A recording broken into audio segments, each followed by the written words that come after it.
Good afternoon all of you. Okay, अच्छा लग रहा है आप सब क्लास में आए हैं। तो आज का हमारा टॉपिक जो है वहाँ पे गलत दिया होगा, ये हम सेक्रेटरी को लेते हैं। सेक्रेटरी ऐसा टॉपिक है जो बहुत ही महत्वपूर्ण है, क्योंकि आपके फाइनल एग्जाम में मोस्टली जो क्वेश्चंस होते हैं ट्रेड थियोरी के, वो इसमें से 3-4 जरूर आते हैं। और आज के इस क्लास में बच्चों मैंने उसको ऐड किया है, जो क्वेश्चंस पिछले साल आए हैं वो क्वेश्चंस भी मैंने स्लाइड्स में डाले हैं, ताकि आपको आइडिया मिले कि इस लेसन को पढ़ने के बाद हम इस आंसर को कर पा रहे हैं या नहीं कर पा रहे हैं। तो चलिए हम चलते हैं हमारा मेन टॉपिक सेक्रेटरी पे। ओके, तो मुझे शेयर करना है आपके साथ ये वीडियो।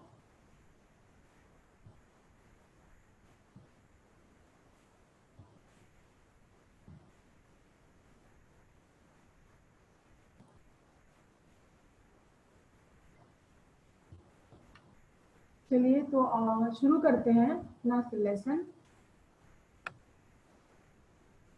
टॉपिक है हमारा सेक्रेटरी। सेक्रेटरी का मतलब क्या है आप सबको पता है, क्योंकि आप सभी सेक्रेटेरियल प्रैक्टिस या फिर स्टेनोग्राफर वाले कोर्स को करने आए हो। लेकिन एक्चुअल में इसके कितने और अलग अलग तरह के कॉन्सेप्ट है वो आज हम समझने की कोशिश करते हैं। तो हमारा ऑब्जेक्टिव रहेगा इस बार कि हम सेक्रेटरी को डिफाइन कर पाए कि ये टर्म जो है ये कहाँ से ओरिजिन हुआ है, और पहले इसे क्या कहा जाता था, और आज इसका स्वरूप क्या है। उसके बाद आप ये भी जान पाएंगे कि तरह तरह के सेक्रेटरीज कैसे होते हैं और किस डिपार्टमेंट में किस तरह के वो वर्क को अंजाम देते हैं। और लास्टली हम उसके क्वालिटीज, उसके क्वालिफिकेशंस और ड्यूटीज को भी पढ़ेंगे। तो पहला जो हमारा स्लाइड है वो आपका ओरिजिन को दिखाता है। ओरिजिन का मतलब होता है कोई भी जो टर्म होता है वो कहीं ना कहीं से निकल कर आता है, जो फिर उसका स्वरूप चेंज होते होते मॉडर्न टाइम में उसका अलग रूप बन जाता है। तो स्टार्टिंग से हम देखें तो पीरियड, प्लेस और लैंग्वेज, इन तीनों के क्लासिफिकेशन से कुछ वर्ड्स निकले हैं जो क्या करते हैं हम देखते हैं। तो पहला है लैटिन लैंग्वेज। ये लैटिन लैंग्वेज जो है ये सबसे पुराना माना जाता है। तो हमारे जितने भी टर्म्स होते हैं, ऑफिस टर्म हो या कोई भी टर्म हो, वो ओरिजिनेट शायद लैटिन लैंग्वेज से ही हुए हैं। तो यहाँ पर भी इसमें सेक्रेटेरियस टर्म कहा जाता है, जिसका मतलब होता है कि एक ऐसा पर्सन जिसको सीक्रेट्स रखने के लिए नियुक्त किया जाता है। दैट मीन्स एक पर्सन जो हर कॉन्फिडेंशियल मैटर को हैंडल करे। मतलब सबसे इंपॉर्टेंट काम जो है इस पर्सन को दिया जाता है। और क्यों? क्योंकि वो एक कॉन्फिडेंशियल ट्रस्टवर्दी पर्सन होगा। फिर रोमन एम्पायर। एम्पायर से मतलब होता है जिस साम्राज्य में, मतलब बहुत पहले जो रोमन साम्राज्य थे, यानी कि रोम कंट्री के, तो वहां पे इसको स्क्राइब कहते थे। आज भी ये स्क्राइब वर्ड बहुत ही कॉमन है। जैसे हम सीखते हैं शॉर्ट हैंड में भी ट्रांसक्रिप्शन, मतलब ट्रांसक्राइब करना। स्क्राइब, स्क्राइब का मतलब होता है लिखित में लिखने वाला जो पर्सन, उसको कहते हैं स्क्राइब। तो ये प्रोफेशनल लेटर राइटर होते थे रोमन एम्पायर में, राजाओं के दरबार में, जिनको वो अपने फरमान वगैरह लिखने के लिए रखते थे, जो कॉन्फिडेंशियल चीजों का रिकॉर्ड करते थे। ठीक है। और लास्टली ये हमारे इंडिया के रिलेटेड मुगल साम्राज्य या फिर मराठा साम्राज्य के टाइम पे अमत्या नाम से नियुक्त किए जाते थे, जिनको सचिव कहते थे या चिटनिस टर्म यूज किया जाता था। तो ये जो सचिव वर्ड है ये आज भी यही कहा जाता है सेक्रेटरी के लिए हिंदी में, सचिव। सचिव का मतलब होता है एक ऐसा पर्सन जो आपके सेक्रेटेरियल वर्क करता है। अब ये सेक्रेटेरियल वर्क क्या है, यहाँ फिर वही मीनिंग आता है सेक्रेटरी, सेक्रेटेरियस यानी कि सीक्रेट्स, यानी कि ऐसे काम जो बहुत ही गोपनीय है, जो बहुत सीक्रेट है। और सीक्रेट काम कौन से होते हैं? वो जो सबसे इंपॉर्टेंट होते हैं, जो गिने चुने लोगों को पता होता है, जो सिर्फ हायर अथॉरिटीज को पता होता है। तो उन रिकॉर्ड्स को मेंटेन करना, उन वर्क को अंजाम देना एक ऐसे एग्जीक्यूटिव को दिया जाता है जो सचिव या सेक्रेटरी कहलाता है। तो आप बच्चों, आपको ये समझ में आ गया है कि ये टर्म जो है कहाँ से मिला है और इसका एक्चुअल मतलब क्या है। भले ही अभी हम अगले चैप्टर में देखेंगे कि तरह तरह के टाइप्स ऑफ सेक्रेटरी, लेकिन सबका कोर जो है इसी मीनिंग में छिपा है। यानी कि वो सभी लोग जो है सेक्रेटरी ट्रस्टवर्दी होने चाहिए, बिल्कुल ही नॉलेजेबल पर्सन होना चाहिए, अपने अपने डिपार्टमेंट का काम उनको आना चाहिए। तो वन बाय वन हम सीखेंगे ताकि आप क्वेश्चन भी कर पाए easily.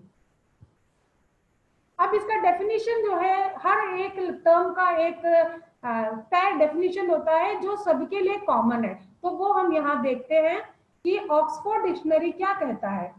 A secretary is a person who is employed to conduct correspondence on behalf of an individual or a company and also to execute filing, documentation and administrative functions। यानी कि ये जितने भी काम है, ये काम सभी को नहीं करने हैं, हर एक सेक्रेटरी का अपना अपना काम है डिपार्टमेंट के अकॉर्डिंगली। जैसे कि प्राइवेट सेक्रेटरी है तो उसका काम कुछ है, और कंपनी सेक्रेटरी है तो उसका काम कुछ और गवर्नमेंट के सेक्रेटरी जो मिनिस्टर्स को असिस्ट करते हैं उनके भी पोर्टफोलियोज काफी डिफरेंट होते हैं, लेकिन ये सबको हम सेक्रेटरी ही कहेंगे क्योंकि इनका काम जो है वो सीक्रेसी मेंटेन करना, अपने बॉस को असिस्ट करना, एडवाइस करना, लाइसेंस का काम करना, पब्लिक इमेज क्रिएट करना, ये सारे कॉमन काम होते हैं, लेकिन भले ही उनके स्पेसिफिक रूप में वो चेंज हो जाते हैं। ठीक है, ये डेफिनेशन है। तो एग्जाम में कभी भी डेफिनेशन तो नहीं पूछा जाता है, लेकिन मीनिंग आपको समझ में आना जरूरी है। तो अब हम चलते हैं दूसरे एस्पेक्ट पे जिसमें हम तरह तरह के सेक्रेटरीज के स्टडी करेंगे। जब भी हम सेक्रेटरी का एक पिक देखते हैं तो हमें बस यही नजर आता है कि बहुत ही प्रेजेंटेबल फॉर्म में कोई फीमेल लेडी है, लेकिन ऐसा नहीं है। सेक्रेटरी, ये पिक्चर मैंने सिर्फ इसलिए डाला है कि आप थोड़ा सा समझ पाए।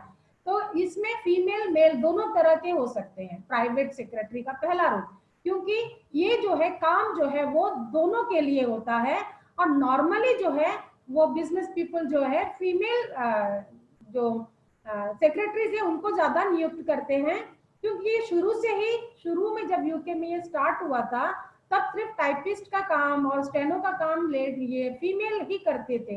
तो यही आजकल भी चल रहा है कि बहुत कम लोग हैं जो जेंट्स है जो इस फील्ड पे प्राइवेट सेक्रेटरी पे मोस्टली जाते हैं। अदरवाइज जो है ऐसा कुछ भी नहीं है, बायस नहीं है, दोनों ही इसमें पार्टिसिपेट कर सकते हैं। हमारे आईटीआई में भी ये जो कोर्स है ये दोनों के लिए होता है, दोनों ही एलिजिबल हो सकते हैं प्राइवेट सेक्रेटरी के लिए। तो ये पहला काइंड किस तरह का होता है, ये प्राइवेट सेक्रेटरी एक ऐसा पर्सन होता है जो पर्सनल वर्क बॉस के मतलब एग्जीक्यूटिव्स के, ये एग्जीक्यूटिव्स कौन होते हैं, ये इंपॉर्टेंट पर्सन होते हैं सोसाइटी के जिनके पास काफी इंपॉर्टेंट काम है और ये रूटीन काम को करने के लिए एक पर्सनल असिस्टेंट रखना चाहते हैं जो इनका हर काम असिस्ट करे। तो इनमें बिजनेसमैन हो सकते हैं। तो बिजनेसमैन का मतलब कोई भी कंपनी, जिस कंपनी में बड़े बड़े ऑफिसर्स हैं, वो ऑफिसर्स अपने रूटीन काम के लिए प्राइवेट सेक्रेटरी को अपॉइंट करते हैं।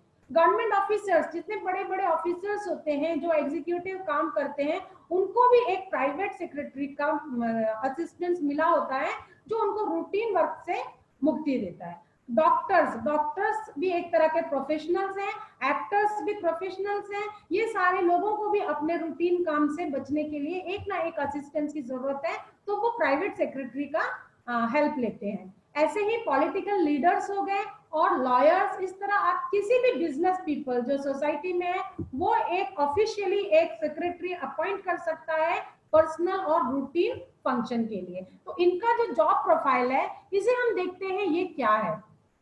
तो जॉब प्रोफाइल से पहले हम इसकी क्वालिफिकेशन देखेंगे। तो कोई भी अगर सेक्रेटरी के रूप में काम करना है तो मतलब है उसको उस बॉस के साथ में हर काम को असिस्ट करना है। दैट मीन उसका बॉस जिस काम में एंगेज है वो काम इसको भी पूरी नॉलेज होनी चाहिए। फॉर एग्जांपल, एक गवर्नमेंट ऑफिस में कोई प्राइवेट सेक्रेटरी है तो वो जो गवर्नमेंट डिपार्टमेंट है उस डिपार्टमेंट में किस टाइप का वर्क होता है उसकी नॉलेज उनके पास होनी चाहिए। तो इसके लिए क्या जरूरी है कि एकेडमिक क्वालिफिकेशन मस्ट है, यानी कि आप अगर एक डिग्री होल्डर हैं तो इसका मतलब है आपको सारे सब्जेक्ट्स जो जनरल सब्जेक्ट्स होते हैं उसकी नॉलेज तो होगी, वर्किंग नॉलेज तो आपको होगी। तो ये एक क्वालिफिकेशन है, ये जरूरी है कि वो लिटरेट होना चाहिए विद प्रेफरेबली डिग्री, किसी भी फील्ड में डिग्री। देन सेकंड आता है लैंग्वेज। लैंग्वेज का मतलब क्या होता है कि एक सेक्रेटरी को ऑफिस का काम करना है, दैट मीन्स उसमें तो रिटन वर्क भी हो सकते हैं और कम्युनिकेशन में ओरल वर्क भी हो सकते हैं। तो लैंग्वेज तो बहुत जरूरी है, और लैंग्वेज से यहाँ मतलब है कि उसको हर वर्ड समझ में आने चाहिए, वोकैबुलरी में वो काफी स्ट्रांग होना चाहिए, अप्रोप्रिएट यूज आना चाहिए। हर एक वर्ड के कई कई मीनिंग होते हैं, तो किस वर्ड को कहाँ यूज करना है, ऑफिशियल टर्म में कैसे उस वर्ड को बोलना है, वो सब उसको नॉलेज होना चाहिए। साथ में ग्रामर, ग्रामर एक ऐसा एस्पेक्ट है जो आपके लैंग्वेज को खूबसूरत बनाता है, जो आपके लैंग्वेज को करेक्ट इंफॉर्मेशन कन्वे करता है। तो इसलिए नॉलेज, लैंग्वेज में ज्यादातर रीजनल और एक इंटरनेशनल लैंग्वेज जो हिंदी हो सकती है, इंग्लिश हो सकता है, जहां का जो लैंग्वेज है उस पे उसको अच्छे से पकड़ होनी चाहिए। थर्ड अगर पॉइंट देखें क्वालिफिकेशन में, तो एक स्किल इसके पास जरूरी है। प्राइवेट सेक्रेटरी को कम से कम शॉर्ट हैंड और टाइपिंग आनी चाहिए, क्योंकि एक प्राइवेट काम करने वाला है को जल्दी जल्दी डिक्टेशन लेना होगा, उसको जल्दी जल्दी टाइप करना होगा। तो ये एक तरह का कोर्स होता है जो सेक्रेटरीशिप कोर्स कहलाता है। जैसे हमारे ITI में हम 1 साल का कोर्स देते हैं, डिप्लोमा होल्डर्स 3 साल के कोर्स होते हैं, और इसी तरह के ये कोर्स होता है शॉर्ट हैंड और टाइपिंग, जिसके कम से कम मिनिमम जो है सेक्रेटरी बनने के लिए 100 वर्ड्स पर मिनट शॉर्ट हैंड में और 40 वर्ड्स पर मिनट टाइपिंग में होनी चाहिए। ये वाला पॉइंट सबसे इंपॉर्टेंट है, क्योंकि एग्जाम में ऐसे ही पूछे जाते हैं क्या होना चाहिए शॉर्ट हैंड की स्पीड एक सेक्रेटरी, प्राइवेट सेक्रेटरी के लिए। तो ये पॉइंट आपको बहुत ध्यान में रखना चाहिए।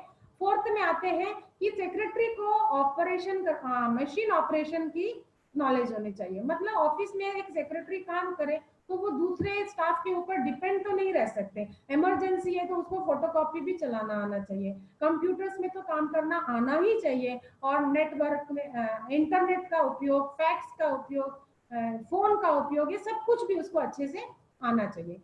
5वें नंबर पे आता है कि सेक्रेटेरियल फंक्शन। अब सेक्रेटेरियल फंक्शन को हम क्लरिकल फंक्शन में भी इंक्लूड कर सकते हैं, जिसमें क्लरिकल वर्क में बाकी चीजें आ जाती है, ऑफिस को एडमिनिस्ट्रेशन करना, और सेक्रेटेरियल में आ जाएगा आपको मीटिंग्स अरेंज करना। किसके लिए मीटिंग्स अरेंज करनी है? आपके एग्जीक्यूटिव या बॉस, उसको अपने कस्टमर्स के साथ बात करनी होगी, या कोई कंपनी है तो उसके डीलर्स के साथ, सप्लायर्स के साथ, या किसी और भी आउटसाइडर है पब्लिक के साथ अगर बात करनी है, तो उनको अरेंज करने का काम भी सेक्रेटरी के ऊपर है। तो उससे पहले नोटिस बनाना है, एजेंडा मतलब जो पॉइंट्स डिस्कस करने हैं उसको हम एजेंडा कहते हैं, वो बताना है। और फिर जब मीटिंग कंप्लीट होती है तो ड्राफ्टिंग ऑफ मिनट्स, मिनट्स का मतलब होता है जो मीटिंग में ली गई डिस्कशन और उसके डिसीजन है उन सबको नोट करना और रिपोर्ट तैयार करके वापस से आप अपने एग्जीक्यूटिव्स को देंगे, और डॉक्यूमेंट्स और ये सारे एम्प्लॉयर्स के काम। लास्टली एक सेक्रेटरी को अपने गवर्नमेंट का और जो गवर्नमेंट पॉलिसी से और उससे रिलेटेड जो लॉस है, रूल्स है, रेगुलेशंस है और जो एक्ट्स है, नियम है, उन सब की जानकारी बहुत ही जरूरी है, नहीं तो वो सेक्रेटरी काम में चूक सकती है। अब आते हैं हमारी क्वालिटीज पे। क्वालिटी का मतलब होता है उसकी पर्सनल क्वालिटीज, मतलब एक इंसान के अंदर जो पर्सनालिटी होती है, उसकी पर्सनालिटी, पोस्चर, पॉइस जिसको हम कहते हैं पहला। तो पर्सनालिटी एक ऐसी चीज है जो आपको ट्रांसलेट करता है। आप खड़े रहो सामने 4 लोगों को अगर आपने खड़ा कर दिया, तो आप हर एक का ड्रेस सेंस देखकर या उनके बात करने का तरीका देखकर, खड़े होने का तरीका देखकर उसके बारे में अंदाजा लगा सकते हैं कि ये पर्सन किस टाइप का है। मतलब कम थोड़ा बहुत तो अंदाजा लगा सकते हैं। तो यही होता है पर्सनालिटी। और पोस्चर भी यही होता है कि आप कितने अटेंटिव हो, आप सामने वाले में कितना इंटरेस्ट हो, आपका अटेंशन कितना है। और पॉइज का मतलब होता है आपकी एक ऐसी एबिलिटी जो आपको हर वक्त कूल रखता है, काम रहता है, आप टैक्टफुल रहते हैं, मतलब आपके ऊपर कोई अंडर प्रेशर में होते हैं तो भी आप अपना माइंड लूज नहीं करते हो, और सामने वाले विजिटर्स के साथ में काफी टैक्टफुली हैंडल करते हो। मतलब आप राइट बातों को राइट टाइम पे राइटफुली कहते हो, ताकि वो बिटर होते हुए भी सामने वाला उससे क्या बोले हर्ट ना हो। तो इसको हम कहते हैं पॉइज। ठीक है, तो ये सारे चैप्टर्स बाद में आपको काफी डिटेल में पढ़ना चाहिए, एकदम से समझ में नहीं आता है, लेकिन हम कोशिश करेंगे कि आपको थोड़ा बहुत समझ आए, और डाउट है तो आप मुझसे बाद में पूछें। अब डिस्क्रिशन का मतलब होता है उसके अंदर खुद का विवेक होना चाहिए। हर एक काम के लिए बॉस के इंस्ट्रक्शंस के इंतजार में नहीं बैठना है। कभी कुछ इमरजेंसी है तो सिचुएशन को देखकर डिसीजन लेने की उनके अंदर पावर होनी चाहिए। तो विवेकपूर्ण काम करने की क्वालिटी प्राइवेट सेक्रेटरी में भी होनी चाहिए। सेल्फ मोटिवेशन मतलब काम करने के लिए हर वक्त तत्पर, मतलब हमेशा मोटिवेट रहना चाहिए, काम को पॉजिटिव वे में लेकर चलना चाहिए। लॉयलिटी, लॉयलिटी का मतलब होता है फेथफुलनेस, यानी कि आप अपने ऑर्गेनाइजेशन और अपने बॉस के प्रति काफी, अपने काम के प्रति काफी ईमानदार हो, यानी ऑनेस्ट हो, आप उसके ट्रस्टवर्दी हो। ठीक है। गुड ऑर्गेनाइजेशनल स्किल, अब ये ऑर्गेनाइजेशन स्किल का मतलब ये होता है कि एक ऑर्गेनाइजेशन में आप सबके साथ मिलजुल कर काम करने के लिए कोऑर्डिनेशन की, कोऑपरेशन की जो जरूरत होती है, अच्छा इंटरपर्सनल रिलेशनशिप कैसे बनाना होता है, कम्युनिकेशन कैसे करना, ये सब चीजों पे अच्छी खासी गुड कमांड होनी चाहिए। तो आपका ये स्किल आपको काम आता है। और टाइम मैनेजमेंट, अब कोई भी काम अगर आप असिस्टेंट के रूप में रखे गए हैं और उस काम में डिले ला रहे हो, आप खुद ही प्रॉब्लम्स में बैठे हो और बॉस के पास जाकर छोटी छोटी बातों के लिए पूछते रहते हो, काम ज्यादा है, कैसे होगा, कब कंप्लीट होगा, मुझसे नहीं, तो ये कोई मतलब नहीं होता है। आपको काम को मैनेज करना है। तो टाइम मैनेजमेंट एक बहुत बड़ा टूल है, यानी कि आपको समझना है कि कौन सा काम मैं कैसे करूं। तो टू डू लिस्ट बनाने होते हैं, प्रायोरिटाइज करने होते हैं कि जो काम सबसे इंपॉर्टेंट है उसको सबसे पहले करो। इस तरह से जो ये तीन चीजें, और किसी भी काम को पोस्टपोन मत करो, तो ये सेक्रेटरी अपना काम जो है बराबर कर पाएंगे। फिर है एक्यूरेसी और गुड अटेंशन टू डिटेल। हर काम को आपको काफी अटेंशन के साथ में करना चाहिए, क्योंकि ये आपका ही काम रिप्रेजेंट करता है आपके ऑर्गेनाइजेशन को। आपसे हुई गई मिस्टेक्स आपके ऑर्गेनाइजेशन पे बैड इफेक्ट डाल सकता है। और लास्टली, जैसे जैसे लेटेस्ट डेवलपमेंट्स होते हैं तो वो हर लेटेस्ट डेवलपमेंट के साथ खुद को अपग्रेड करना है। कंप्यूटर पैकेजेस चेंजेस होते हैं, लेटेस्ट एमएस ऑफिस एप्लीकेशंस आते रहते हैं, ये सारी चीजों पे आपको हमेशा अपग्रेडिंग करनी ही चाहिए। तो अब इसके बाद में हम देखते हैं कि फंक्शंस के बारे में बात करते हैं। तो रूटीन फंक्शंस को हम अलग कर देते हैं, जिसमें ये जो राइटिंग होता है और लेटर्स को रिसीव करना होता है, फाइल करना होता है, उनको इंडेक्स करना होता है, जो हमने ऑफिस चैप्टर में पढ़ा था। और फिर रिकॉर्ड्स को मेंटेन, रिकॉर्ड्स यानी कि वो जिस डिपार्टमेंट में जो काम करते हैं उससे रिलेटेड रिकॉर्ड्स, यानी कि उससे रिलेटेड परचेज रिकॉर्ड्स भी हो सकते हैं, उनसे रिलेटेड जो भी टाइप ऑफ फंक्शन है वो रिकॉर्ड्स। और अकाउंट्स का मतलब होता है टैक्सेस के बारे में, बिल्स, यूटिलिटी बिल्स के बारे में, ये सारी चीजें भी आपके उसमें आ जाता है। और मीटिंग्स वगैरह जो हमने स्टार्टिंग में देखा, तो वन बाय वन देखें तो ये सबसे पहला है उनका एज अ रिसेप्शनिस्ट का जो काम होता है। प्राइवेट सेक्रेटरी का काम एक रिसेप्शनिस्ट का काम भी कहलाता है, क्योंकि इसमें सबसे पहले उनको कस्टमर को ग्रीट करना होता है। ग्रीट का मतलब होता है उनको हेलो विश करना, हेलो गुड मॉर्निंग, या ये सारी चीजें ग्रीट होती है, इनकमिंग ग्रीट और आउटगोइंग। जब थैंक यू बोलकर आप जब जाते हैं, पार्टिंग करते हैं, तब भी आपको ग्रीट करना होता है। और चेक द विजिटर इन, मतलब विजिटर को रास्ता दिखाना होता है, किस जगह पे भेजना है उसके अरेंजमेंट करने होते हैं। मेंटेन अ प्रोफेशनल अपियर, और खुद की पर्सनालिटी ऐसी रखनी है कि हमेशा चीयरफुल दिखे, ताकि आप चीयरफुल हो, आप प्लेजेंट हो, तो सामने का एटमोस्फेयर भी प्लेजेंट हो जाता है। Use of proper etiquette, etiquette से मतलब होता है मैनरिज्म, क्योंकि हम घर पे जो बिहेव करते हैं वो तरीका और जिस तरह से बोलते हैं वो तरीका वर्क प्लेस पे कभी भी नहीं होना चाहिए। वर्क प्लेस पे हमेशा प्रोफेशनलिज्म को मेंटेन करना होता है, जिसमें बहुत सारी चीजें आती है। सबसे पहले तो ड्रेस कोड आता है। ड्रेस कोड भी मतलब है जो वर्क प्लेस में अकॉर्डिंग, मतलब अप्रोप्रिएट ड्रेसअप करना, जो उस कंपनी के रूल्स के हिसाब से डिफरेंट डिफरेंट हो सकते हैं। और इसके अलावा फ्रेंडली एटीट्यूड भी बहुत जरूरी है। आई कॉन्टेक्ट अपॉन अराइवल, और जब भी आप किसी से बात करें आपका कम्युनिकेशन इफेक्ट जो है काफी हावी होना चाहिए। आप कॉन्टेक्ट, आई कॉन्टेक्ट हमेशा मेंटेन करें।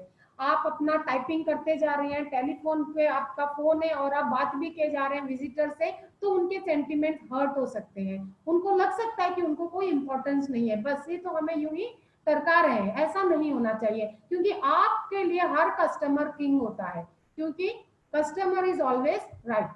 नेक्स्ट लास्ट में ये होता है कि आप विजिटर्स को थैंक्स कहते हैं अगर जरूरी है तो। फिर कम्युनिकेशन का पार्ट आता है, इसमें ज्यादा कहने की हमें जरूरत नहीं है क्योंकि कम्युनिकेशन ही लाइफ ब्लड है। मतलब ब्रेन ये ऑर्गेनाइजेशन का सबसे इंपॉर्टेंट काम कम्युनिकेशन होता है, क्योंकि कम्युनिकेशन मतलब इंस्ट्रक्शन इधर से उधर, इंफॉर्मेशन फ्लो होना, सबऑर्डिनेट से लेके सुपीरियर तक सब चीजें इधर से उधर जो कम्युनिकेशन जाती है वो मैनेज करना, सेक्रेटरी को ही ये काम करना होता है। तो वो टेलीफोन के थ्रू अटेंड करती है कॉल्स को, अपॉइंटमेंट्स फिक्स करती है, इंटरव्यूज देती है, लेटर्स बनाते हैं, ये सारी चीजें जो है एक प्रोफेशनल मैटर पे सेक्रेटरी को फॉलो करना पड़ता है। प्रोफेशनल मैटर मतलब होता है quick, prompt and positive way में। रिकॉर्ड कीपिंग, अब रिकॉर्ड कीपिंग भी वो वही रूटीन जॉब है जिसमें आपको एवरीडे अपडेट करते रहना है। अब जो भी क्लाइंट्स है उनके पेमेंट्स है उनको एंटर करो, उनके पेमेंट जो आपने भेजे हैं उनको अपडेट करो, और सारे मीटिंग्स, क्योंकि मीटिंग्स एक नहीं होती है, एक ऑर्गेनाइजेशन में कई मीटिंग्स होते रहते हैं, तो ये काफी बहुत बड़ा काम है, ये अरेंज करना बहुत बड़ा होता है और इसके लिए बहुत ज्यादा सोचना भी पड़ता है जो एक सेक्रेटरी को करना चाहिए। रिपोर्ट यानी कि जो भी इंटरव्यूज कंडक्ट हो गए, मीटिंग्स कंडक्ट हुए, उसके बेस पे अगर उनको कुछ रिपोर्ट्स बनाकर आगे देना है तो वो। पब्लिक रिलेशन जैसे कहा कि गुडविल, यानी कि आप रिप्रेजेंटेटिव हो और आपके काम करने के तरीके से ही ऑर्गेनाइजेशन का मार्केट में वैल्यू बढ़ती है। और ये मीटिंग वाला ही है। सोशल एक्टिविटीज भी बहुत मायने रखता है, क्योंकि ऑर्गेनाइजेशंस में कभी भी कुछ भी होता रहता है, कुछ नए प्रोडक्ट्स लॉन्च होते हैं या किसी के साथ में कुछ हादसा होता है, तो ये सब बॉस को जो है अपने रिलेशन मेंटेन रखने के लिए, बिजनेस रिलेशन मेंटेन रखने के लिए कुछ करस्पॉन्डेंस करने पड़ते हैं। इसको हम सोशल एक्टिविटी का नाम देते हैं। जो काम असिस्टेंट करता है, यानी कि किसी को कॉन्ग्रेचुलेशन लेटर भेजना है, सिंपैथी लेटर्स भेजना है, या किसी का कॉपरेशन या कोई फेवर के बदले में थैंक यू लेटर भेजना है, एप्रिसिएशन लेटर देना है, इनविटेशन देना है, ये सारे रिलीजियस चीजें भी आप सोशल एक्टिविटी में आपको एज ए प्राइवेट सेक्रेटरी करना ही पड़ेगा। और हाउस होल्ड एक्टिविटी भी एक ऐसा है जो सिर्फ प्राइवेट सेक्रेटरीज के ही हिस्से आता है और किसी तरह के सेक्रेटरीज को ये काम नहीं करना होता है, क्योंकि प्राइवेट सेक्रेटरी पर्सनल और ऑफिशियल रूटीन दोनों को निभाता है। तो इसमें कुछ जैसे यूटिलिटी बिल की पेमेंट्स, बच्चों के ट्यूशन फी बॉस के, और ऐसी चीजें भी उनको करनी पड़ सकती है। तो अब ये क्वेश्चन शुरू होता है जो आपके एग्जाम्स में आए हैं पिछले बार, और भारत स्किल में भी कुछ क्वेश्चंस है, उसमें थोड़े मिस्टेक्स भी है, तो भी मैंने उसे करेक्ट करके डाला है। तो देखते हैं वो क्या है। Which skill is required for one to make a good secretary? एक गुड सेक्रेटरी के लिए कौन सा स्किल इसमें से जरूरी है? Good written communication, written communication या रिटन और वर्बल, वर्बल में ओरल भी आता है, ठीक है। एबिलिटी टू ऑपरेट डुप्लीकेटर, इन तीनों में से कौन सा है जो सेक्रेटरी को चाहिए? तो एक सेकंड में इसमें जाते हैं हम वापस से क्वेश्चन का, आप मुझे स्टॉप करती हूँ और चैट में आप ये क्वेश्चन का मुझे आंसर बताइए, ठीक है। आपने क्वेश्चन देखा था? आपने क्वेश्चन देखा था बच्चों?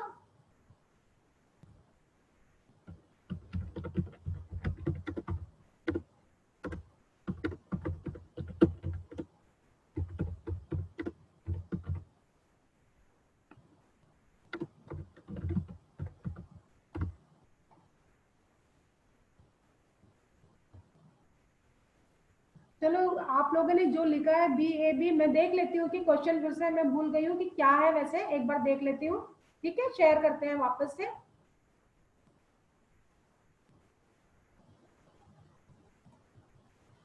क्वेश्चन है इसमें, देखो बेटा, इसमें सिर्फ रिटर्न बोला है, रिटर्न का मतलब सिर्फ लेटर, लेकिन एक सेक्रेटरी क्या सिर्फ लेटर को ही काम करती है क्या? लेटर तो वो करती है, माना कि ये सही आंसर, लेकिन उसके साथ में रिटर्न के साथ में यहाँ वर्बल दिया है। वर्बल मतलब written as well as oral. तो ये ओरल यानी कि जब वो विजिटर्स के साथ में बात करती है तो उसको हम वर्बल कहेंगे ना, तो इसीलिए आंसर जो है ये बी होना चाहिए कि इसमें दोनों चीजें आती है, ठीक है। और ये एबिलिटी टू ऑपरेट डुप्लीकेटर भी होता है, लेकिन ये दोनों से ज्यादा ये है, गुड सेक्रेटरी को ये दोनों चीजों में सबसे ज्यादा माहिर होना चाहिए। एग्जाम के क्वेश्चन ऐसे ही होते हैं, सारे के सारे क्वेश्चन दिखने में एक जैसे लगते हैं, लेकिन हमको उसमें से सबसे अप्रोप्रिएट, सबसे ज्यादा कन्वे करने वाले को लेना पड़ेगा। तो जिन्होंने बी लिखा है उनका सही है। दूसरे क्वेश्चन देखते हैं, what are the requirements of a good secretary. तो what are the requirements of a good secretary, आप लोग आंसर लिखिए, मैं आपको बताती हूँ कि करेक्ट आंसर क्या होना चाहिए।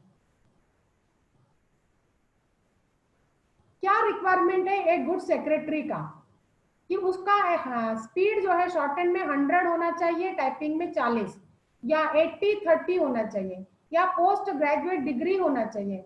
अब इसमें अगर हम देखते हैं तो ये चारों के चारों जो है इसमें करेक्ट लगते हैं, लेकिन जो स्पेसिफिक है, स्पेसिफिक जो है वो है कि उसके पास 100 और 40 वर्ड्स जो शॉर्ट हैंड टाइपिंग में होना चाहिए। ठीक है, बाकी ये चीजें प्राइवेट सेक्रेटरी के लिए मायने नहीं रखते। ये कोई भी साइंस जरूरी नहीं, आर्ट्स भी हो सकता है, कॉमर्स भी हो सकता है, या फिर वो लॉ डिग्री भी हो सकती है सेक्रेटरी के लिए। ठीक है, और टेंडेंसी जो है बॉस तक हर बार प्रॉब्लम ले जाना, ये तो टोटली गलत है, ये तो होना ही नहीं चाहिए। पहले ही बताया था कि वो खुद ही प्रॉब्लम सॉल्वर होते हैं। ठीक है, 80-30 काफी कम लगता है, एक स्टेनो के लिए काफी है, लेकिन एक सेक्रेटरी के लिए हमें थोड़ा हायर चाहिए।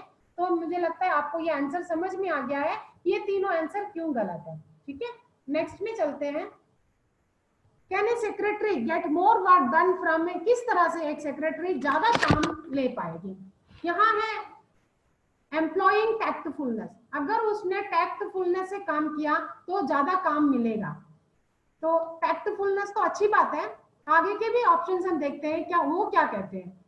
दूसरा है गुड पर्सनल रिलेशनशिप, अगर आपने पर्सनल रिलेशनशिप अच्छे रखे, पर्सनल बोल रहे हैं यहाँ पे, ठीक है, तो भी आप ज्यादा काम ले पाओगे। तीसरा है not adopting to the nature of, ये तो नेगेटिव बता रहा है कि अगर आपने एम्प्लॉइज के साथ में आपने अडॉप्ट नहीं किया, दूसरे एम्प्लॉइज के साथ में अगर उनके तरीकों को अगर आपने नहीं लिया है, तो ये तो बिल्कुल नेगेटिव है, ये गलत आंसर है।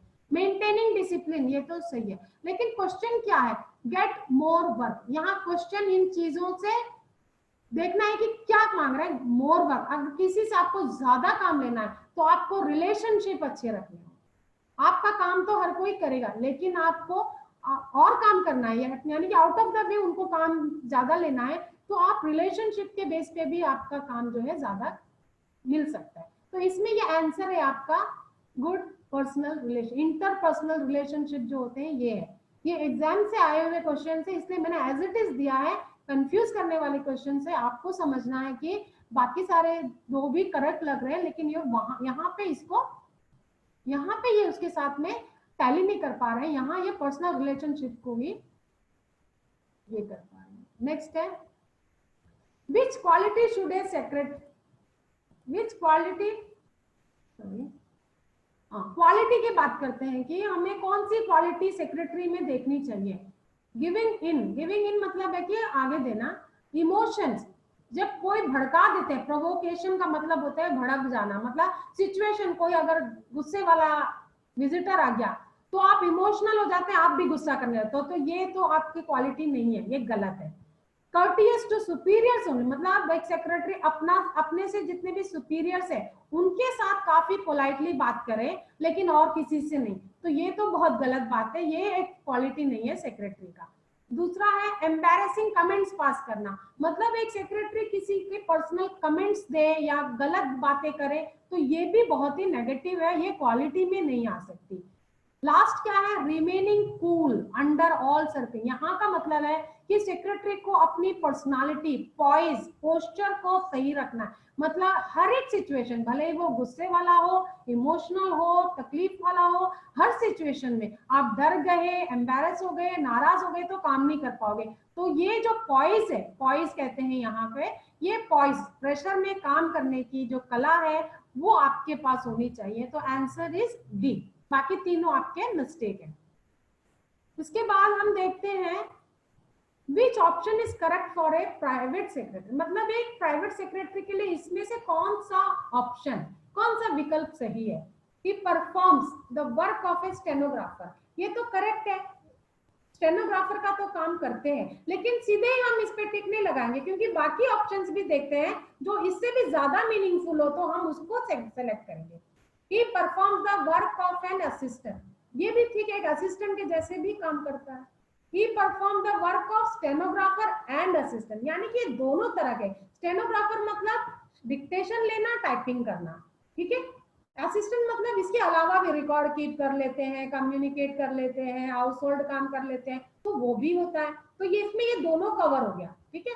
His relationship with officer is master servant, ये मास्टर सर्वेंट वाला बात आती नहीं है, क्योंकि ये चीज यहाँ पे नहीं है। मास्टर सर्वेंट में क्या है कि वो मास्टर कुछ भी बोले, गलत हो या सही, सर्वेंट को करना है, यहाँ पे ऐसे नहीं है। प्राइवेट सेक्रेटरी ऑफिशियल वे में काम करती है, तो वो राइटफुली जो काम होता है, फेथफुली ऑर्गेनाइजेशन से रिलेटेड सही काम को ही करती है, इसलिए यहाँ पे स्टेनोग्राफर एंड असिस्टेंट का काम सही है। सी ऑप्शन सही होता है, डी ऑप्शन नहीं सही है, क्योंकि यहाँ पे मास्टर और सर्वेंट में बहुत ही जमीन आसमान का फर्क हो जाता है, यानी मास्टर गलत है तो सेक्रेटरी भी गलत करे, ऐसे नहीं हो सकता है, ठीक है। ये भी मेरे ख्याल से आपको समझ में आ गया। उसके बाद वाला क्वेश्चन है कि which skill is not a prerequisite. Prerequisite का मतलब होता है कि सबसे जरूरी स्किल क्या है, होना चाहिए, मतलब ऑलरेडी सेक्रेटरी में होने चाहिए। ऑर्गेनाइजेशनल स्किल, ऑर्गेनाइजेशनल का मतलब ही होता है कि जो मैनेज करना है, ऑर्गेनाइज करना है, हर चीज को ऑर्डर में करना है, एम्प्लॉयज के साथ में वर्क कैसे है ना, ये सारे स्किल्स उसमें होने चाहिए, तो ये करेक्ट है। आगे देखते हैं। गुड कम्युनिकेशन स्किल रिटन और वर्बल, इसमें भी कम्युनिकेशन मतलब बात करना, इंफॉर्मेशन, ये सारी चीजें भी करेक्ट दिखती है। प्री रिक्विजिट बोला गया है यहाँ पे, हाँ मतलब शुरू से ही होना चाहिए। Good time management, time management, timely काम करना है, ये भी एक रिक्विजिट है। नॉलेज ऑफ स्टेंसिलिंग, ये भी है, लेकिन इसमें सबसे जरूरी क्या होता है, आप ये ऑर्गेनाइजेशनल स्किल आपका आता है कम्युनिकेशन स्किल के साथ ही। जिसके पास एक कम्युनिकेशन स्किल रिटन और वर्बल नहीं है, वो ये बाकी चीजें भी नहीं कर पाएगा, ठीक है ना। तो हमारा आंसर होता है बी, ठीक है। बी में जो बोला गया है यही ऑर्गेनाइजेशनल स्किल के अंदर बाकी चीजें, टाइम मैनेजमेंट भी ऑर्गेनाइजेशन में आता है, स्टेंसिलिंग भी ऑर्गेनाइजेशन में आता है, ये कम्युनिकेशन स्किल रिटन वर्बल है प्री रिक्विजिट, ये आपके लिए बहुत जरूरी है, क्योंकि इंफॉर्मेशन करेक्टली जाएगा तो ही ये बाकी सारे फंक्शंस प्रॉपरली शुरू हो पाएंगे। नेक्स्ट आपका क्वेश्चन है, a secretary whose job profile, profile मतलब जो भी लिस्ट है आपके जॉब के, includes carrying of routine office duties, arranging meetings, making travel arrangements, assisting the executive in confidential matters etcetera is designated. एक ऐसा सेक्रेटरी जिसको ये सब काम करना है, तो हम वैसे ही पढ़ रहे हैं प्राइवेट सेक्रेटरी के लिए, तो इसका मतलब हुआ प्राइवेट सेक्रेटरी, ठीक है। क्योंकि ये क्वेश्चन में तो हमने अभी दूसरे कोई सेक्रेटरी पढ़े ही नहीं है, तो ये क्वेश्चन मैंने यहाँ दे दिया, तो इसमें आपको ज्यादा मेहनत नहीं करनी पड़ी, इसका मतलब ही वो है कि ये प्राइवेट सेक्रेटरी के बारे में बोल रहे हैं जो ये सारे काम करते हैं। अब हम सेकंड हमारे दूसरे स्लाइड्स में जाते हैं कि दूसरा टाइप का कौन सा सेक्रेटरी होता है जो सबसे इम्पोर्टेंट, ये कंपनी सेक्रेटरी। यहाँ कंपनी से मतलब है हमारा जॉइंट स्टॉक कंपनी, और ये सेक्रेटरी भी आपको अच्छे से पढ़ के ही रखना है, क्योंकि एग्जाम में इससे रिलेटेड भी क्वेश्चंस आते हैं। तो प्राइवेट सेक्रेटरी तो आपका कोर्स ही है, आप उसके ही ड्यूटीज आगे पढ़ने जा रहे हो, लेकिन कंपनी सेक्रेटरी के बारे में आना चाहिए, ये सेक्रेटरी कैसा काम करता है वहाँ। तो एक जॉइंट स्टॉक कंपनी में क्या करने वाला जो सबसे हाई एक एग्जीक्यूटिव ऑफिसर की जो पोस्ट मिली होती है, वो कंपनी सेक्रेटरी कहलाता है। ये एक तरह से एक ऑफिसर है जो कंपनी एक्ट के तहत अपॉइंट किया है। कंपनी एक्ट का मतलब होता है कोई भी कंपनी शुरुआत करते वक्त जो पॉलिसीज, जो फॉर्मुलेशंस करने चाहिए, उसके एक बहुत बड़ा एक्ट बना हुआ है, कंपनी एक्ट, ठीक है। जैसे फैक्ट्री एक्ट होता है, कंपनी एक्ट, ऐसे इसका एक एक्ट है, बहुत सारे रूल्स है। तो ये सारे रूल्स अगर किसी को आना चाहिए, दैट मीन्स इसको कंपनी सेक्रेटरीशिप का कोर्स करें, जो 5 साल का चार्टर्ड अकाउंटेंट कहते हैं जिसको, वो होने चाहिए, या फिर एक लॉ की डिग्री होनी चाहिए, या फिर लेबर लॉ सीखा, मतलब एक बहुत ही हाईली क्वालिफाइड क्वालिफिकेशन वाला पर्सन होना चाहिए जो कंपनी को सेक्रेटरी के, ये प्राइवेट सेक्रेटरी नहीं है बल्कि कंपनी सेक्रेटरी का टाइप है।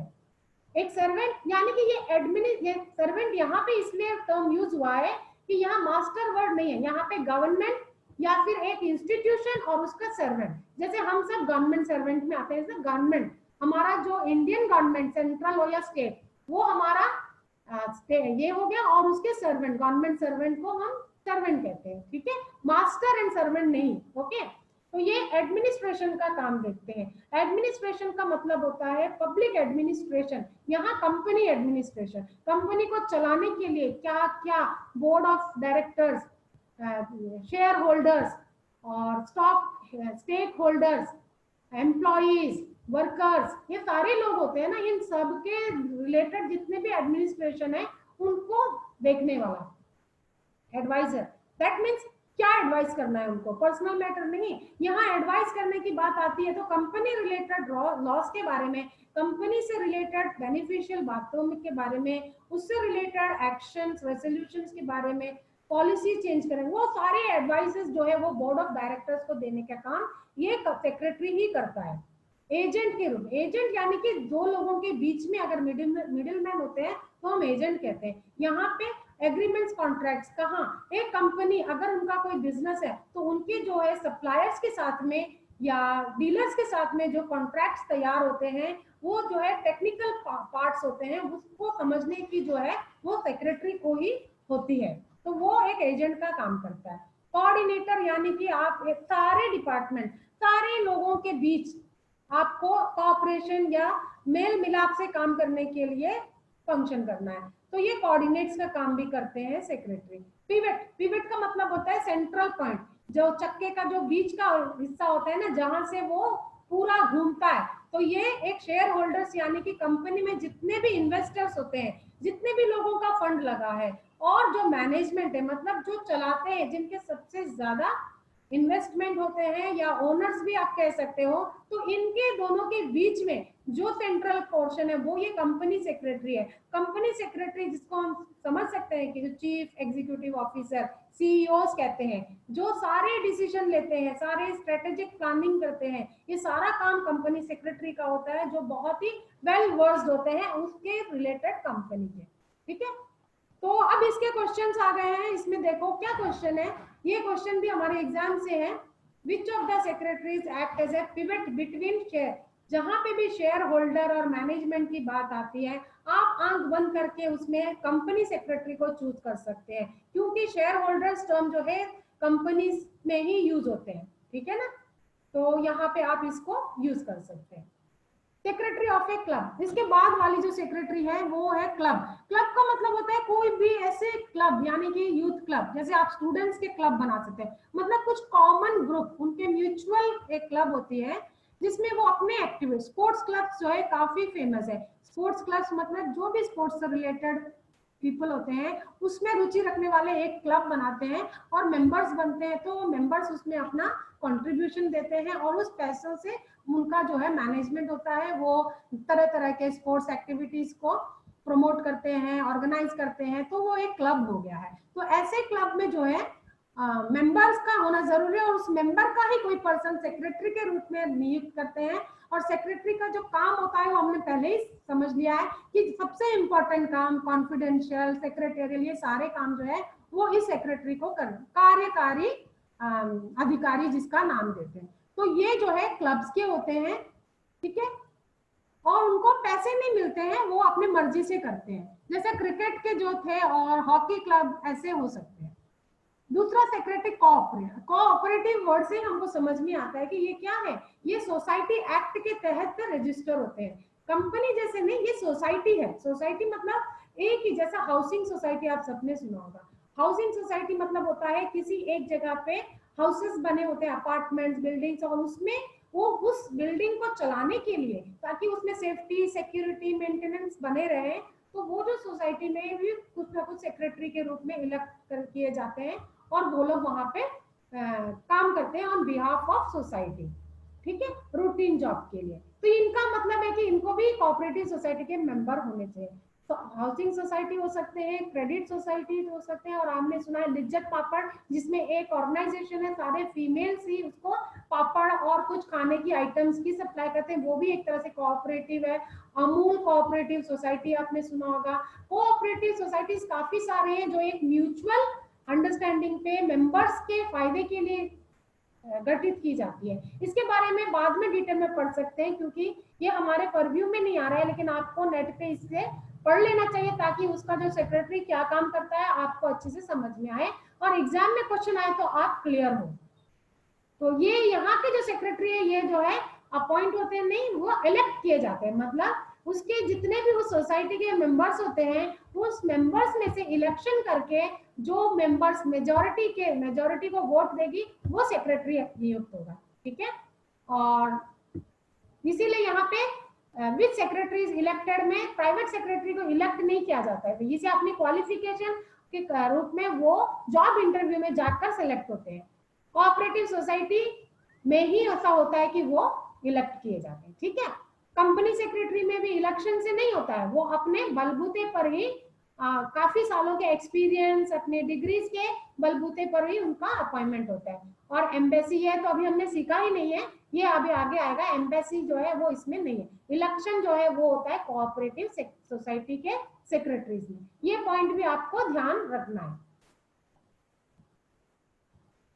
सेल्फ गवर्निंग बॉडी को हम लोकल बॉडी कहते हैं। लोकल बॉडी का मतलब होता है कोई स्टेट है, सपोज स्टेट में म्यूनिसिपल कॉर्पोरेशन होता है, जैसे ये हमारा त्रिपुरा स्टेट है तो त्रिपुरा म्यूनिसिपल कॉर्पोरेशन है, अगरतला कॉर्पोरेशन है। तो ये कॉर्पोरेशन क्या करते हैं कि कुछ बहुत सारे म्यूनिसिपैलिटी के काम जैसे कि सैनिटेशन का, वाटर सप्लाई, काफी सारे ये काम को अंजाम देते हैं। तो ये जो कॉर्पोरेशन है इनको लोकल बॉडी कहा जाता है, और इनको गवर्न करने के लिए भी एक सेक्रेटरी को नियुक्त किया जाता है, जो डिस्ट्रिक्ट के लेवल पे हो सकते हैं, जैसे जिला पंचायत, जिला परिषद।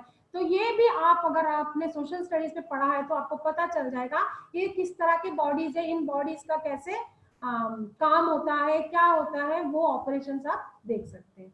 ट्रेड का मतलब होता है कोई प्रोफेशन, मतलब कोई एक ऐसी इंडस्ट्री जैसे कि फिल्म डिवीजन है या फिर ट्रांसपोर्ट डिवीजन है या फिर हम लोगों का स्किल डेवलप मतलब वर्कर्स हैं, ठीक है, फैक्ट्री वर्कर्स है, तो ये एक ट्रेड से रिलेटेड है। जैसे लॉयर्स के बार एसोसिएशन, डॉक्टर्स के होते हैं, तो ये सारे ट्रेड रिलेटेड यूनियन होते हैं। मतलब हर डॉक्टर अगर एक यूनियन बनाते हैं और उनके काम दाम, उनके इंटरेस्ट को सेव करने के लिए यूनियन को गठित करते हैं, तो उस काम को देखने के लिए भी कोई ना कोई चाहिए, तो उनको अपॉइंट किया जाता है ताकि वो इस काम को देखें। ठीक है, तो इसमें भी काम का वो तरीका तो सब सेम है, सारे वही काम करने हैं जो एडमिनिस्ट्रेटिव और क्लरिकल, लेकिन वो फर्क सिर्फ इतना है कि इनके जो क्वालिफिकेशंस में क्वालिटीज में थोड़ा फर्क आ जाए, इनके क्वालिफिकेशन। अब ट्रेड यूनियन का जो पर्सन है, डॉक्टर्स के जो हेड सेक्रेटरी होगा वो तो कोई डॉक्टर ही होना चाहिए, वो कोई लॉयर नहीं बन सकता है। और लॉयर का जो है यूनियन है उसका जो सेक्रेटरी है वो भी एक लॉयर, एक्सपीरियंस्ड लॉयर ही होगा। समझ में आ रहा है। और फिल्म डिवीजन अगर है तो फिल्म टीवी से रिलेटेड ही लोग उसके ट्रेड यूनियन के जो सेक्रेटरी बन सकते हैं। ठीक है बच्चों, तो ये आपको ध्यान रखना है। पॉलिटिकल ऑर्गेनाइजेशन भी जैसे हम देखते हैं ना, एक एक पार्टीज होते हैं, बीजेपी है, कांग्रेस है, बहुत सारे हैं, मुझे सब नाम याद नहीं आएंगे। तो उसमें भी जो है पार्टीज के जो फंक्शन, क्योंकि ये भी बहुत बड़ा काम करते हैं देश को चलाने के लिए, अपने अपने कॉन्स्टिट्यूएंसीज को चलाने के लिए, इनको भी बहुत सारे काम होते हैं। रूटीन वर्क्स को देखने के लिए या एग्जीक्यूटिव पावर्स देखने के लिए वो सेक्रेटरीज को अपॉइंट करते हैं, जो मिनिस्टर्स को हेल्प करते हैं अपनी पार्टी के। एम्बेसी से मतलब होता है कि किसी दूसरी कंट्री के लोग किसी अपनी फॉरेन कंट्री में अपना एक ऑफिस खोलते हैं, तो वो एम्बेसडर्स कहलाते हैं। जैसे हमारा इंडिया है, इंडिया में यूएस एम्बेसी भी है, यूके एम्बेसी भी है, स्पेन के, मतलब हर तरह के दूसरी कंट्रीज के अपने ऑफिसेस यहाँ पे सेटअप है। तो वहाँ के जो डिप्लोमेट्स है वो हमारे यहाँ पे काम करेंगे, वो अपने फॉरेन मिनिस्ट्री में काम करते हैं। तो वहां पे भी एक एम्बेसडर को हेल्प करने के लिए, जो कि बहुत ही एडमिनिस्ट्रेटिव रैंक का बड़ा पोजीशन है, उनको अपॉइंट किया जाता है और वो एम्बेसडर्स को सारे ऑपरेशंस क्लियर करने के लिए हेल्प करते हैं। ठीक है, ये भी एक बहुत बड़ा रैंक है जिसमें हाईली क्वालिफाइड पर्संस को अपॉइंट किया। लास्टली और मोस्ट इंपॉर्टेंट है, ये है गवर्नमेंट सेक्रेटरी, जिसको हम मिनिस्टीरियल सेक्रेटरी का भी नाम देते हैं। तो ये क्या है, ये हम लोग देखते ही है कि हमने सुना है chief secretary, deputy secretary, additional secretary, cabinet secretary, और फिर हमने ये भी सुना है कि सेक्रेटरी जनरल। तो ये सारे क्या है, ये सारे बड़े बड़े पोस्ट हैं जो इंडियन एडमिनिस्ट्रेटिव सर्विस, ये भारत सरकार के द्वारा IAS मतलब इंडियन एडमिनिस्ट्रेटिव सर्विस, यहाँ से ये लोग क्वालिफाइड वाले एक्सपीरियंस्ड पीपल है, तो ये लोगों को जो है अपॉइंट किया जाता है वो गवर्नमेंट को और मिनिस्टर को चलाने में, मंत्रिमंडल को हेल्प करने के लिए। मंत्रिमंडल यानी कि कैबिनेट मिनिस्टर हो सकते हैं या फिर लोकसभा हो सकता है, पार्लियामेंट में लोग, ये यहाँ पे अगर कोई सेक्रेटरी है, ये सर्वोच्च अपॉइंटिंग अथॉरिटी होती है। हम देखते हैं कि एवरी मिनिस्ट्री और department is controlled by a minister with the help of A secretary. हमारा सपोज हम ले लेते हैं ministry of skill development and entrepreneurship, ये एक अलग मिनिस्ट्री है, मतलब एक गवर्नमेंट डिपार्टमेंट है सेंट्रल। तो इसमें एक मिनिस्टर भी है जो श्री पांडे सर हैं, और उसके साथ एक सेक्रेटरी भी होते हैं जो उनको असिस्ट करते हैं। वो सेक्रेटरी जो है हाईएस्ट एग्जीक्यूटिव पोजीशन है, जो एडवाइजरी रूप में काम करते हैं, मिनिस्टर को एडवाइस देना और बाकी काम में हेल्प करने के लिए। तो वो IAS लेवल के एक्सपीरियंस्ड पीपल होते हैं, ठीक है, एग्जीक्यूटिव हेड कहलाते हैं। तो ये अब हमारा, अगर आपको एग्जाम्पल के रूप में ये क्वेश्चन हमारे एग्जाम में आया है, सेक्रेटरी जनरल, जैसे डायरेक्टर जनरल, जनरल मतलब होता है बिल्कुल ही सबसे डायरेक्टर, अभी सेक्रेटरी जनरल वर्ड अगर आ रहा है लोकसभा का, लोकसभा जो है हमारे गवर्नमेंट का, पार्लियामेंट में लोकसभा है पीपल ऑफ हाउस, तो उसमें जो है जो सेक्रेटरी है लोकसभा के स्पीकर के लिए असिस्टेंट, जो मतलब सेक्रेटरी का काम करते हैं, वो है इस बार फिलहाल श्रीमती स्नेहलता श्रीवास्तव जी, जो MP कैडर के जो है एक IAS ऑफिसर है और जिन्होंने कई कई सारे IAS लेवल के काम किए हैं, काफी एक्सपीरियंस है। वो है आज की करंट सेक्रेटरी जनरल लोकसभा की। तो ये गवर्नमेंट सेक्रेटरी जो है बहुत ही बड़ा पोस्ट होता है, हाईएस्ट रैंकिंग होती है, और इनकी जो क्वालिफिकेशन है वो भी हाईएस्ट है, यानी कि इंडियन एडमिनिस्ट्रेटिव सर्विसेज को क्लियर करना होता है, समझ रहे हैं। ये प्राइवेट सेक्रेटरी से, कंपनी सेक्रेटरी से और बाकी सेक्रेटरी से भी काफी अलग है। तो हमने देखा कई सारे सेक्रेटरीज को हमने देख लिया, हर एक सेक्रेटरी का काम अलग अलग होता है, लेकिन कोर जो है, कोर मतलब इंपॉर्टेंट, सीक्रेट और लाइजन, एजेंट, एडवाइजर, ये सारे के सारे जो है वो सब में ही आते हैं। हाँ, सिर्फ फर्क इतना है कि प्राइवेट सेक्रेटरी का लेवल थोड़ा छोटा होता है, क्वालिफिकेशन भी आफ्टर सिर्फ ग्रेजुएशन या 12th के बाद वो बन जाते हैं, कंपनी के लिए थोड़ा और पढ़ाई करनी पड़ती है, और बाकी जो सोसाइटीज है या कंपनीज है या क्लब्स है उसके अकॉर्डिंगली वही उसकी वो क्वालिफिकेशन एक्वायर करना है। तो ये हमने देख लिया। तो मुझे बच्चों पक्का होप है कि ये आपको यूजफुल लगा होगा, आपको हर तरह के सेक्रेटरी के बारे में पता लगा होगा। मैं एक छोटी सी बात आपको बताना चाहूंगी, पहले ये क्वेश्चन कंप्लीट कर लेते हैं कि क्या है ड्यूटी सेक्रेटरी जनरल के। स्टेट लेजिस्लेचर का बिजनेस करना नहीं, कैबिनेट सेक्रेटरी के लिए कैबिनेट सेक्रेटरी है, ये भी नहीं है, लोकसभा राज्यसभा, लेकिन ये सेक्रेटरी जनरल राज्यसभा में नहीं करना होता है इनको। तो ये हाउस और पार्लियामेंट्री का, यहाँ हाउस में इन्होंने लोग अलग से राज्यसभा नहीं लिखा है, तो हम ले लेते हैं लोकसभा, क्योंकि पार्लियामेंट्री कमिटीज के काम और ये हाउस ये आते हैं आपके सेक्रेटरी जनरल के काम में, ठीक है। तो एक छोटा सा मैं आप लोगों को ये शेयर करना चाहूंगी, एक वाकया जो इस चीज को दिखाता है कि लोगों के अंदर कितने गलत परसेप्शंस है। सेक्रेटरियल प्रैक्टिस का जब कोर्स करने एडमिशन होते हैं हमारे कॉलेजेस में, हमारा ये NSTI है, तो जब बच्चे एडमिशन ले लेते हैं तो फिर कहते हैं कि ये आपने हमें इसमें क्यों एडमिशन दे दिया, हमको ये स्टेनोग्राफी नहीं सीखना था, हमको तो कंपनी सेक्रेटरी से। तो फिर बच्चे आप भी सोचो, जो 10th पास करके एडमिशन लेने आ रहे हैं, क्या वो कंपनी सेक्रेटरी 1 साल का कोर्स करके वो कंपनी सेक्रेटरी में बन सकते हैं क्या?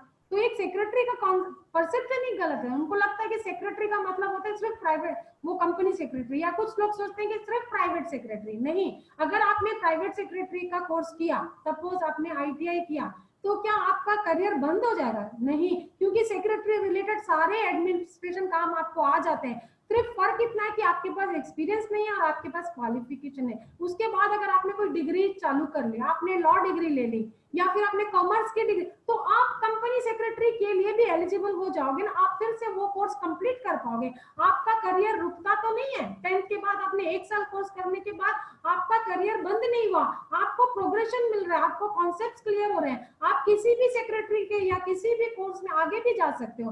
हाँ, अगर प्रोफेशनल है तो प्रॉब्लम होती है, प्रोफेशनल कोर्सेज डिफरेंट होते हैं जिसमें जाने के लिए उसी तरह की तैयारी करना पड़ता है, ठीक है। हाँ, एडमिनिस्ट जैसे गवर्नमेंट सर्वेंट होते हैं, गवर्नमेंट सर्वेंट वो भी बन सकते हैं। कैसे? आपने डिग्री ले ली और पोस्ट ग्रेजुएशन ले लिया और आपने अगर आईएएस की तैयारी की है, उसमें अगर आपने क्लियर कर लिया तो क्या आप नहीं बन सकते हैं? जरूर बन सकते हैं। बस 10th के बाद अगर हमने ये कोर्स करने का सोचा है तो सिर्फ इसलिए सोचा है कि हम अपने पैरों पे खड़े हो जाएं, लेकिन सिचुएशन हमेशा एक जैसे नहीं रहता है। अगर हमने अपनी अर्निंग शुरू की तो हम साइड बाय साइड अपना एजुकेशन पूरा कर सकते हैं। और कई सारे एग्जाम्पल्स हैं जो कि छोटे लेवल से शुरू होकर वो एकदम सर्वोच्च लेवल तक जाकर उन्होंने अपना स्थान प्राप्त किया है। तो बच्चों, आप लोगों से भी मुझे ये है कि आप सेक्रेटरी को समझिए, काम को समझिए और अपने एजुकेशन को कभी स्टॉप मत कीजिए। ये कोर्स करने के बाद आप अपने स्टडीज कीजिए, ग्रेजुएशन भी लीजिए और दूसरे तरह के कोर्सेज भी करिए, ताकि आपको हर जगह से, और आज की डेट में आप लोगों के लिए बहुत फैसिलिटीज है और आप अच्छा कर पाएंगे, ठीक है। तो किसी को अगर कुछ पूछना है बच्चों तो आप पूछ सकते हो चैट में, क्योंकि वैसे 1 बज चुके हैं। अगर आपको कोई क्वेश्चन है तो आप पूछिए।